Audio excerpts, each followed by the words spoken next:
જપનભાઈ મહેશભાઈના જે સમીકરણ બેસી રહ્યા છે કે પ્રેશર ઊભું કરવાની ટેકનિક છે, બીજી તરફ બાપુ કહી રહ્યા છે, લગભગ 2 થી 3 વાર કહી ચૂક્યા છે કે હું સીએમની રેસમાં નથી. જો કે એકવાર એવું પણ કહી ચૂક્યા છે કે આવતા ગુડી પડવાએ સીએમની ઓફિસમાં મળીશું. પણ આ જે સમીકરણો જે બધા સોગઠા ગોઠવાઈ રહ્યા છે એના પરથી બાજી શું લાગી રહી છે આપને? ગુડી પડવાએ સીએમની ઓફિસમાં મળવું હોય તો ભાજપમાં તો 75નો ક્રાઇટેરિયા બહુ સ્પષ્ટ છે, એટલે એમાં તો મેળ પડે એમ નથી. એ તો કોંગ્રેસમાંથી જ તમારે મુખ્યમંત્રી બનવું પડે. પણ દિલ્હી છે જે છે અને કોંગ્રેસનું જે સમગ્ર ત્યાં વાતાવરણ છે, ઇવન ગુજરાતનું, એમાં શંકા દૂષણ પેસેલું છે.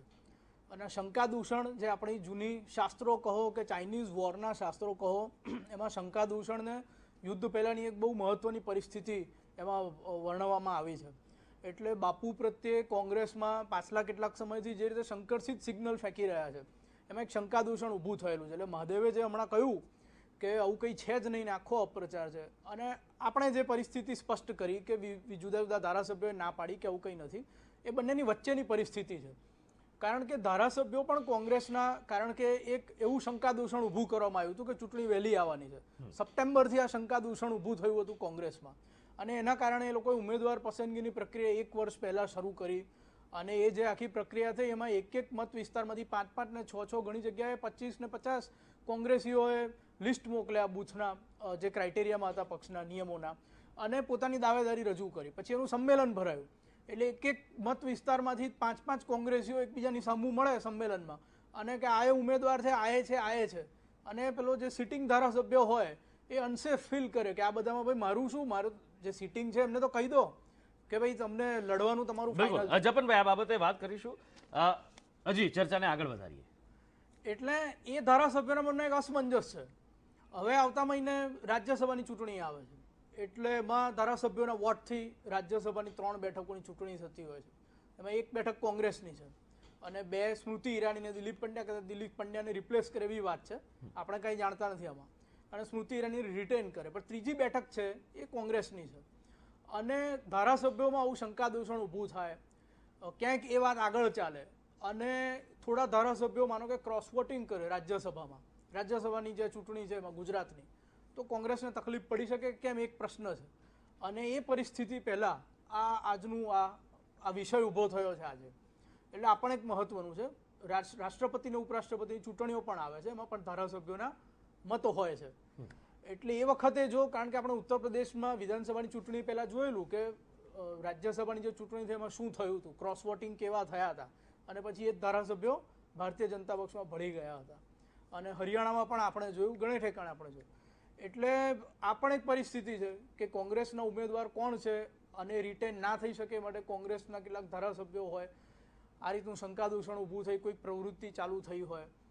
એટલે આ બધું શક્ય છે. પણ એક વાત છે કે ભારતીય જનતા પક્ષમાં ગુજરાત લેવલે અત્યારે કોઈ વાતચીત નથી થઈ રહી કોંગ્રેસના કોઈ નેતા સાથે.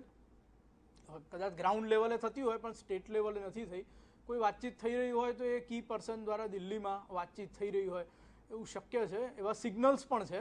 એટલે એ વાતને નકારી ના શકાય. એટલે 2 અંતિમ વચ્ચેની આ વાત છે. બિલકુલ. હેમાંગભાઈ અમારી સાથે જોડાયેલા છે.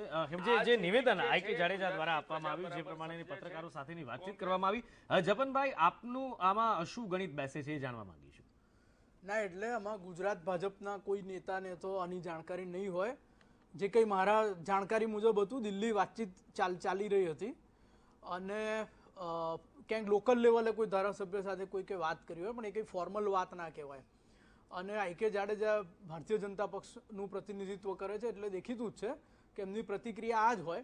અને જ્યાં સુધી આખી આ જે કંઈ દેખાઈ રહ્યો છે, આ વિષય ચર્ચાઈ રહ્યો છે, એનો સવાલ છે જ્યારે આવું કોઈ એક પક્ષમાંથી બીજા પક્ષમાં કોઈ નેતા જવાનો હોય તો ચૂંટણીનું બહુ જ પહેલાં થાય છે. એટલે આટલું બધું એડવાન્સમાં નથી થતું, કારણ કે આપણે નવેમ્બરની ચૂંટણીની ગણતરી કરીએ તો આટલું વહેલા આવું કંઈ થાય એવું આપણને ગણતરીમાં નથી આવતું કે આ પ્રેશર ટેકનિક હોય. કારણ કે મેં આપને કહ્યું કે રાજ્યસભાની ચૂંટણી આવે છે, એમાં ધારાસભ્યોએ મત આપવાના છે અને ધારાસભ્યોની ટિકિટ ફાઇનલ નથી થઈ. સિટિંગ ધારાસભ્યોને પણ કહેવામાં નથી આવ્યું કે ભાઈ તમારે લડવાનું છે. એટલે મેં જે આ પરિસ્થિતિ કહી કે 2 અંતિમ વચ્ચેની પરિસ્થિતિ છે. સાવ અત્યારે ધારાસભ્યો છોડી દેવાના છે એવું પણ નથી. પાછળથી નહીં છોડે ચૂંટણી પહેલાં, ટિકિટ ના મળે કે કોઈ બીજો પ્રશ્ન થાય, અથવા એમ લાગે કે ભારતીય જનતા પક્ષ જ સત્તા પર આવવાનું છે, તો રામવિલાસ પાસવાનનું જે પોલિટિક્સ ગણાય છે કે જે સત્તા પર આવવાનું હોય તરફે જતા રહેવાનું, એટલે એવું થતું હોય છે દરેક ચૂંટણી પહેલાં, દરેક રાજ્યમાં અને દરેક પક્ષમાં થતું હોય છે. એટલે એવું એ વખતે નહીં પણ થાય એવું પણ અત્યારે કહી શકાય એમ નથી. બંને અંતિમ વચ્ચેની પરિસ્થિતિ છે. અને હેમાંગભાઈની વાત બરાબર છે, આંશિક એમની વાત સાચી છે કે ભારતીય જનતા પક્ષ આ વાત હોય તેને વધારે મોટી કરવાનો પ્રયત્ન કરતું જ હોય, સોશિયલ મીડિયા હોય કે બીજું કોઈ મીડિયા હોય, અને એમાં કાંઈ નવાઈ નથી. પરંતુ એ પણ એમણે સમજવું જોઈએ કે શંકરસિંહ વાઘેલા તરફથી એવા લગાતાર સિગ્નલો આવે કે જેના કારણે આખી વાત મોટી થતી હોય. દર અઠવાડિયે સિગ્નલ આવે, એક દિવસ વિવાદ દિવસ તરીકે ઉજવવામાં આવે અને બીજો દિવસ ખુલાસા દિવસ તરીકે ઉજવવામાં આવે. એટલે આવું કેટલું બધું સિરીઝ ઓફ થયું છે. એટલે પણ આ પ્રશ્ન લોકોના મનમાં ઉપસ્થિત થતો હોય છે, ખાલી ભારતીય જનતા પક્ષની વાત નથી આવતી એમાં. બિલકુલ. મનોજ અગ્રાવત અમારી સાથે જોડાયેલા છે, સંવાદદાતા. મનોજ,